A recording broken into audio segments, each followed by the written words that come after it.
आज हम PhD first year के सेकंड पेपर का अध्ययन करेंगे, जिसका क्या नाम है, बुक्स का गणितीय पृष्ठभूमि, द्रव्य के गुणधर्म तथा विद्युत चुंबकीय तरंगें। इसमें यूनिट जो फर्स्ट है वो क्या है, सदिश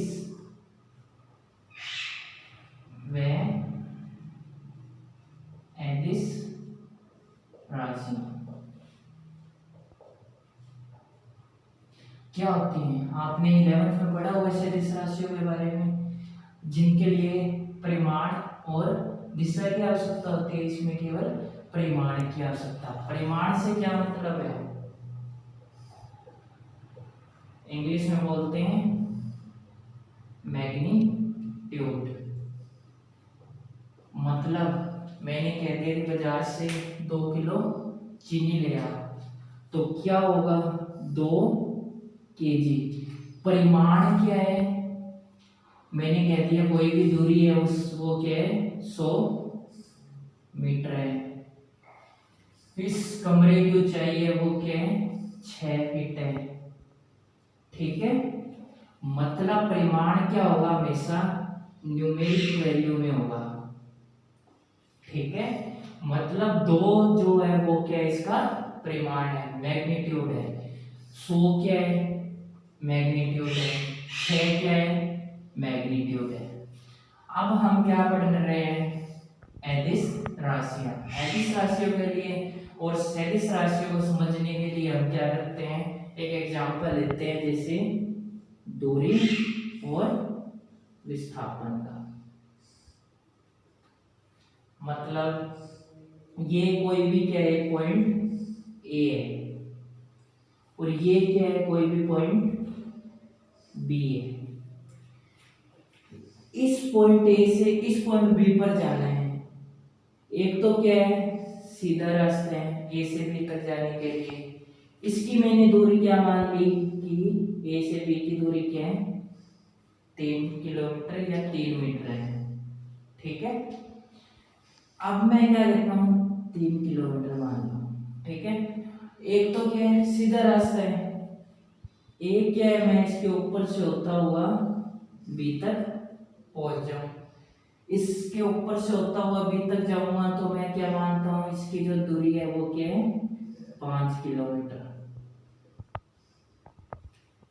दो, एक क्या है कि ए से बी तक जाने के लिए नीचे से क्या दूरी है, इसको क्या मान लेता हूं मैं, 6 किलोमीटर। दूरी हमें क्या है, 3 किलोमीटर, 5 किलोमीटर, 6 किलोमीटर। मैंने कह दिया कि 6 किलोमीटर जाना है, तो वो क्या उसकी दूरी होगी। ठीक है, दूरी का मतलब सिंपल सी बात है, दूरी हमेशा क्या होगी,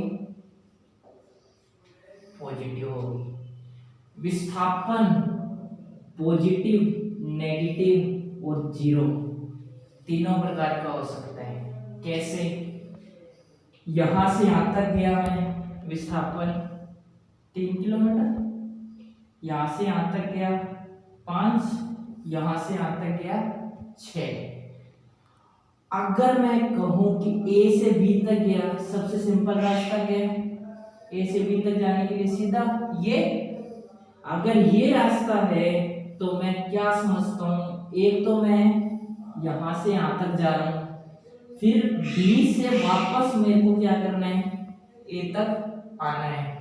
तो ए से पहले बी तक गया 3 किलोमीटर, बी से ए तक आया वापस 3, तो विस्थापन क्या हो गया उसका, 0 हो गया। जहां से हम जिस पॉइंट से चले थे उस पॉइंट पर हम क्या हो गए, वापस पहुंच गए।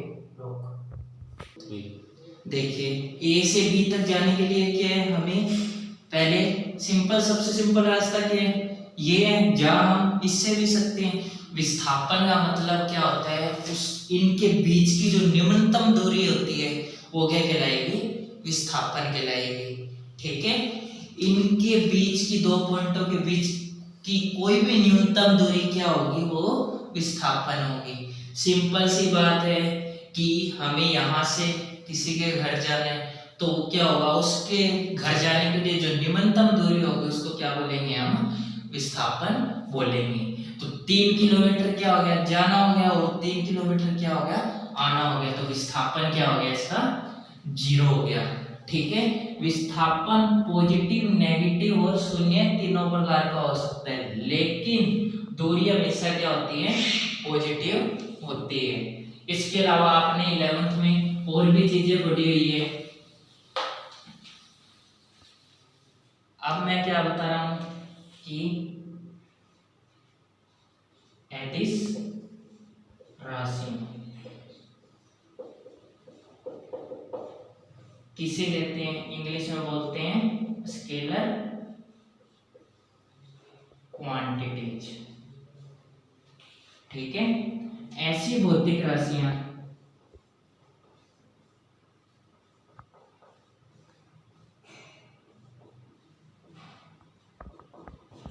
जिन्हें व्यक्त करने के लिए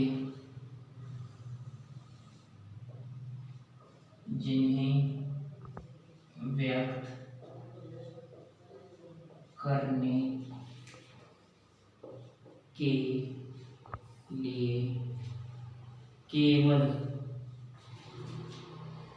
परिमाण की आवश्यकता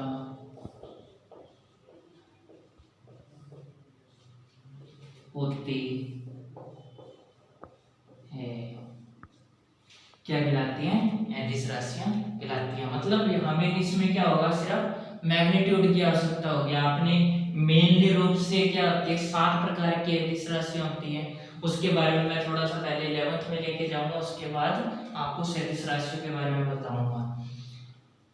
इसके लिए क्या है, इसको याद करने के लिए एक ट्रिक भी है, जो 7 प्रकार की एडिस राशियां होती है और मेनली 4 प्रकार से क्या होती है सदिश राशियां होती हैं। जो एडिस राशियों के लिए बाकी सारे क्या हो जाती है, इनसे बन जाती है।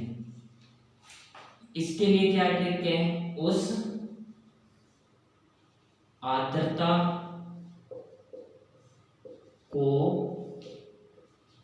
चाबी दो। और सदिश राशियों के लिए क्या ट्रिक होती है, मेनली 4 प्रकार की होती हैं, विषुवत बल। ठीक है, उसका मतलब ऊ से आ द्र का चा बी दो। विषुवत, विषु व ते और बल। ऊ से क्या बन गया,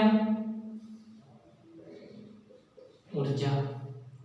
से क्या बन गया, समय। आ से क्या बन गया, आयतन। ड से क्या बन गया, द्रव्यमान। ता से क्या बन गया, ताप। चा से क्या बन गया, चाल।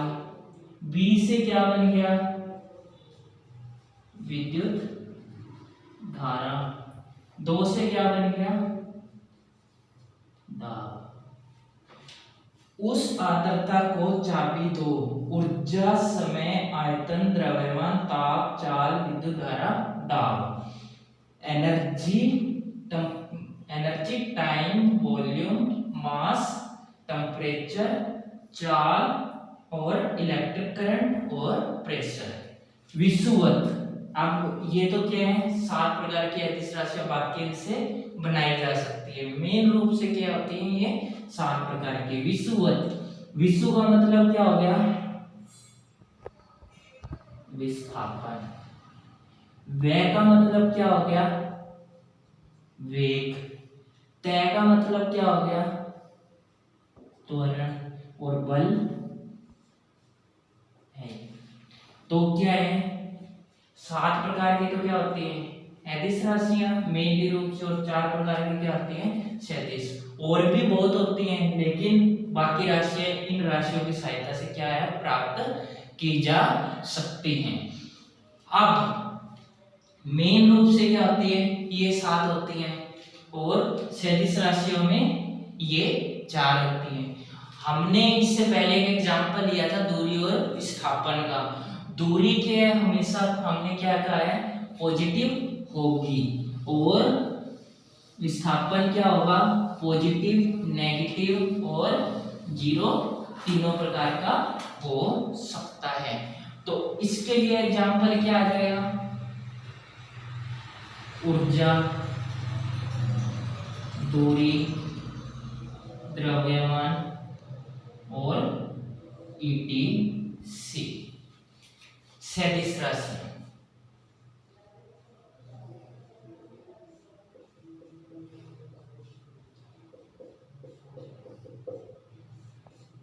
किसे कहते हैं, ऐसी भौतिक राशियां जिनके लिए क्या है, परिमाण व दिशा दोनों की आवश्यकता होती है।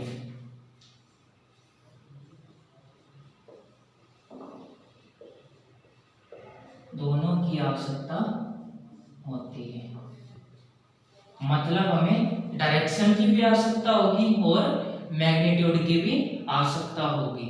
ठीक है, इसके लिए क्या है, वेग, त्वरण और ईटीसी, मतलब और भी जितनी भी राशियां आ जाएगी सदिश राशियां हो जाएगी।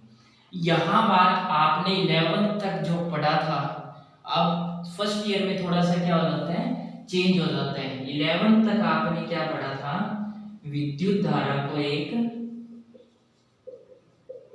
सदिश राशि के रूप में पढ़ा था, लेकिन वास्तव में ये क्या होती है, एक अदिश राशि होती है। क्यों, क्योंकि विद्युत धारा में अगर हम सदिश की बात करें, अगर सदिश राशियों की बात करें तो परिमाण व दिशा दोनों की आवश्यकता होती है।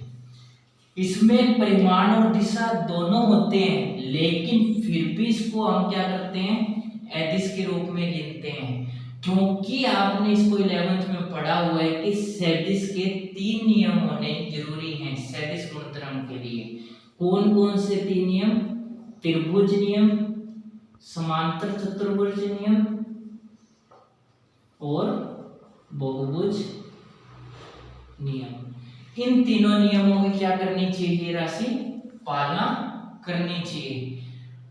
ये राशि परिमाण में दिशा इन दोनों की तो पालना करती है, लेकिन सदिश के सामान्य गुणधर्मों की पालना नहीं करती। इसी कारण से हम कहीं कहीं पर इसको क्या करते हैं, अदिश राशि के रूप में लेते हैं, और वास्तव में ये अदिश राशि होती है, लेकिन कहीं कहीं पर हम इसको क्या करते हैं, सदिश राशि के रूप में भी लिखते हैं। ऐसे क्या है, क्षेत्रफल सदिश आ जाएगा, क्षेत्रफल सदिश,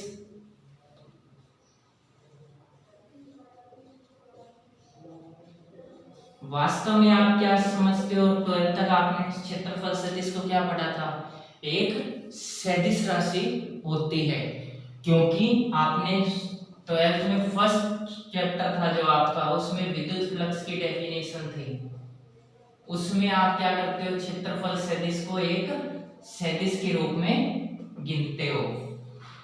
तो क्षेत्रफल सदिश क्या वास्तव में एक सदिश राशि है? आंसर है नहीं, क्योंकि जब भी आप दो क्षेत्रफलों का योग करते हो, जब भी आप दो क्षेत्रफलों का योग करते हो, तो परिणामी क्षेत्रफल की दिशा को बताना क्या हो जाता है, असंभव हो जाता है। आप एक फिक्स डायरेक्शन नहीं बता सकते इसकी, इसकी फिक्स डायरेक्शन क्या होगी। जब आप इसकी फिक्स डायरेक्शन नहीं बता सकते तो इसको क्या करोगे, एक अदिश राशि के रूप में गिनोगे। तो क्षेत्रफल सदिश में क्या होती है, एक अदिश राशि होती है। इसके अलावा अगर आपको इससे ज्यादा डीप में जाना है तो 11th क्लास का जो लेक्चर है आप मेरा वो देख सकते हैं, उससे आपको क्या हो जाएगा, ज्यादा पता लग जाएगा।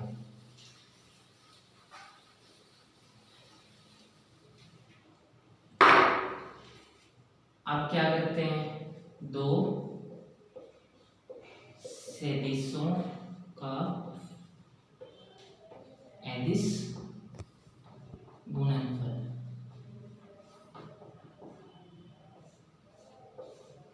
देखो, जब भी आप दो सदिशों का एडिस गुणनफल करते हो तो क्या होगा, वो एक एडिस राशि प्राप्त होगा।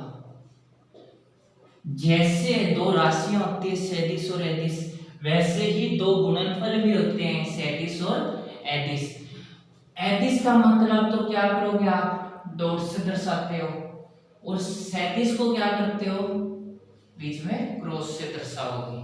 ठीक है, जहां डॉट होगा वहां क्या आएगा, कोस थीटा, जहां क्रॉस होगा वहां क्या आएगा, साइन थीटा। इसको हम क्या बोलते हैं, कोज्या, और इसको क्या बोलते हैं, ज्या। दो सदिशों का एडिस गुणनफल सदैव एक क्या होता है, एडिस राशि प्राप्त होता है। इसको हम समझने के लिए क्या करें, ए सदिश व बी सदिश के दो सदिश हैं,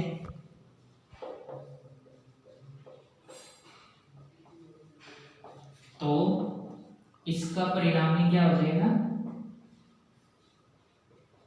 मतलब इसका एडिस गुणनफल क्या हो जाएगा, R इज इक्वल टू, एडिस गुणनफल की बात कर रहे हैं, मतलब हम डॉट की बात कर रहे हैं, ए सदिश डॉट बी सदिश। अब डॉट कोस थीटा आपने 11th में पढ़ा हुआ है कैसे आता है, वहां सारा कुछ समझाया हुआ है, तो क्या आ जाएगा, ए बी कोस थीटा।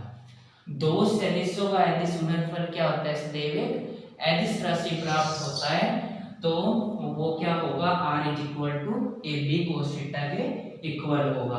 अब इसमें क्या आते हैं, फिक्स पॉइंट याद रखने वाली बात है, एडिस गुणनफल क्या है,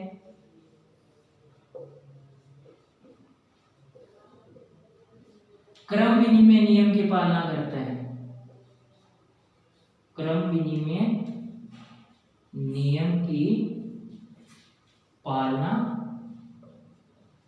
करता है। क्रम विनिमय का मतलब कम्यूटेटिव लॉ, मतलब ए सदिश डॉट बी सदिश किसके बराबर होगा, बी सदिश डॉट ए सदिश। मतलब ए सदिश की value 2i cap plus 3j cap plus 4k cap, और बी सदिश की भी ऐसे 3i 4j 5k। ठीक है, इसकी जो वैल्यू आएगी, जैसे इसका आंसर आ गया 20, हम सॉल्व करेंगे तो इसका भी आंसर क्या आएगा, 20 आएगा। ठीक है, तो क्रम विनिमय क्या होता है, दोनों क्रम विनिमय नियम के पालना, इसका जो आंसर आएगा उसका ही इसका भी वही आंसर आएगा। तो एडिस गुणनफल क्या करता है, एक तो क्रम विनिमय नियम की पालना करता है। दूसरा पॉइंट, एडिस गुणनफल बंटन गुणधर्म की पालना करता है।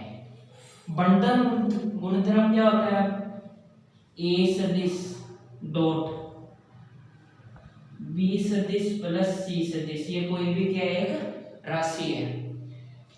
एडिस गुणनफल का मतलब, बंटन गुणधर्म का मतलब क्या होगा, इसका इसके साथ भी क्या होगा, मल्टीप्लाई होगा, और इसका इसके साथ भी मल्टीप्लाई होगा, तो क्या आ जाएगा, ए सदिश डॉट बी सदिश, बीच में क्या है पॉजिटिव, प्लस ए सदिश डॉट सी सदिश। मतलब जितनी भी राशियां होंगी, अगर कोई एडिस गुणनफल है तो उनका आपस में क्या होगा, डॉट प्रोडक्ट हो जाएगा। यहाँ हम गुणनफल नहीं कह सकते, इसको डॉट प्रोडक्ट कहेंगे। ठीक है, मतलब एक तरह का गुणनफल ही होता है, लेकिन हम यहाँ इसको क्या बोलते हैं, डॉट प्रोडक्ट बोलते हैं। तीसरा पॉइंट, तीसरा पॉइंट क्या है, दो लंबवत सदिशों का एडिस गुणनफल शून्य होता है। कैसे? लंबवत सदिश मतलब थीटा की वैल्यू क्या हो 90 डिग्री। थीटा की वैल्यू 90 है। आपने ए सदिश और बी सदिश इसका जब परिणामी निकाला था वो क्या था ए बी कोस थीटा। तो आर इज इक्वल टू क्या हो जाएगा ए बी कोस 90। कोस 90 क्या होता है 0 और तो R is equal to value क्या आ जाएगी 0 आ जाएगी। तो क्या आ जाएगा दो लंबवत सदिशों का अदिश गुणनफल क्या होता है हमें शून्य प्राप्त होगा। मतलब कोई भी दो लंबवत सदिश है, लंबवत सदिश का मतलब क्या हो गया 90 डिग्री एंगल। 90 डिग्री एंगल का मतलब क्या हो गया ए बी कोस 90। कोस 90 क्या होता है 0, तो इसकी वैल्यू क्या आ जाएगी 0 प्राप्त हो जाएगी। और एक और लास्ट पॉइंट है जो इसका याद रखने वाला है। इसकी सहायता से हम क्या कर सकते हैं अदिश गुणनफल की सहायता से इनके बीच का कोण भी याद किया जा सकता है। तो ये क्या होता है एक दो सदिशों का अदिश गुणनफल होता है। उसके बाद अब हम क्या करेंगे दो सदिशों का सदिश गुणनफल या फिर सीधा सदिश गुणनफल लिख लो।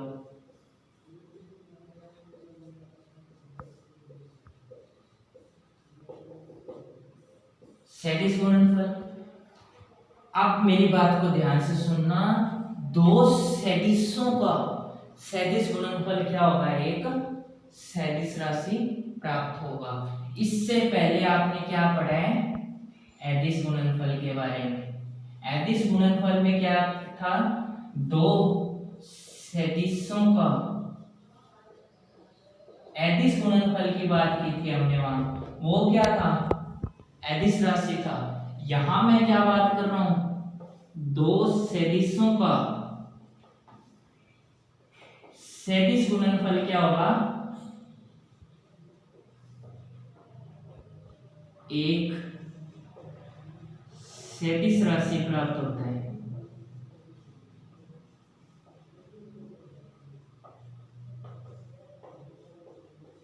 अब सदिश गुणनफल से मतलब क्रॉस से ए सदिश व बी सदिश वही चीज ए सदिश व बी सदिश क्या है कोई भी दो सदिश हैं तो इनका परिणामी क्या आ जाएगा आर इज इक्वल टू ए सदिश क्रॉस बी सदिश। ठीक है क्रॉस हटाओगे तो क्या आ जाएगा A B sine theta. Cross हटाने का मतलब क्या होगा साइन थीटा से मतलब है साइन थीटा क्या होती है जे होती है। अब उसमें आपने फर्स्ट पॉइंट क्या पढ़ा था अदिश गुणनफल में। अदिश गुणनफल क्या करता है क्रम विनिमय नियम की पालना करता है। लेकिन सदिश गुणनफल क्या होगा क्रम विनिमय नियम की पालना नहीं करेगा। मतलब आर ए क्रॉस बी की जो वैल्यू आएगी वो बी क्रॉस ए की वैल्यू के बराबर नहीं होगी। इसकी वैल्यू 20 आ गई तो इसकी जरूरी नहीं है कि 20 आए, हो सकता है 10 आ जाए, हो सकता है 15 आ जाए, हो सकता है 25 आ जाए, लेकिन दोनों की वैल्यू बराबर किसी भी हालात में नहीं आएंगी। दूसरा पॉइंट सदिश गुणनफल के बंटन गुणधर्म की पालना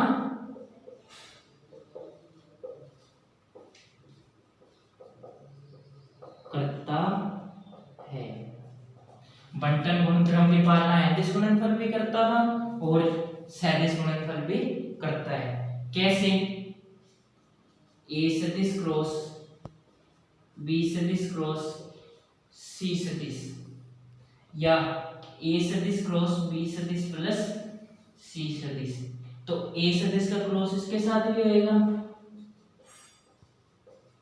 प्लस ए सदिश का क्रॉस क्या होगा सी के साथ भी होएगा।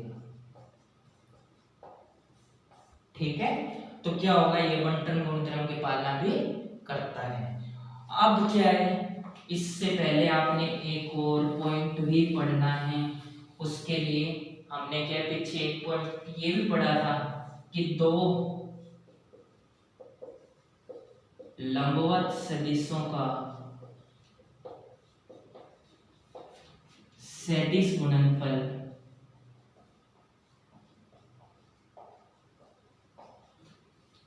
इसमें क्या होगा, दो लंबवत सदिशों का सदिश गुणनफल क्या होगा, हमें शून्य प्राप्त होगा।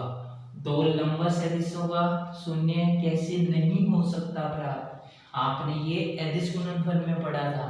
इसमें क्या होगा, दो लंबवत सदिशों का सदिश गुणनफल क्या होगा, एक अधिकतम प्राप्त होगा, हमें मैक्सिमम से मैक्सिमम प्राप्त होगा। कैसे, थीटा की वैल्यू आप क्या रखोगे इस इक्वेशन में, 90, साइन 90 क्या होता है, एक, तो r इज इक्वल टू क्या हो जाएगा, ए बी, ठीक है। तो क्या आ जाएगा, इसकी वैल्यू क्या आ जाएगी, अपने आप में सबसे अधिकतम आ जाएगी, ठीक है। तो सदिश गुणनफल के बारे में आप क्या करते हो कि दो लंबवत सदिशों का सदिश गुणनफल क्या होता है, एक हमें अधिकतम प्राप्त होता है।